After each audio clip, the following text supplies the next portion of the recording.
In this tutorial, I'm going to show you how to find your Shopify recovery code. This code is important because it helps you regain access to your account if you ever lose access to your two-step authentication device. So let's get started. First, open your browser and head over to the Shopify website. Log into your Shopify account using your email address and password. Once you're inside your Shopify dashboard, click on your profile or store name and go to Manage Account. Next, navigate to the Security section. This is where Shopify manages your password settings and two-step authentication options.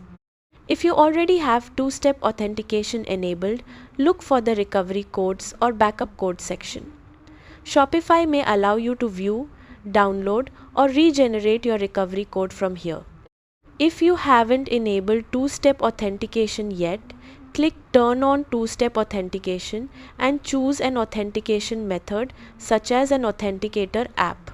Follow the setup instructions by scanning the QR code and entering the verification code generated by your authenticator app. After setup is complete, Shopify will provide you with a recovery code or backup codes. Make sure to save these codes somewhere secure because they can help you access your account if you lose your phone or authenticator app. It's a good idea to store the recovery code in a password manager or another safe location that you can access when needed. And that's it. You've successfully found or generated your Shopify recovery code. Thanks for watching.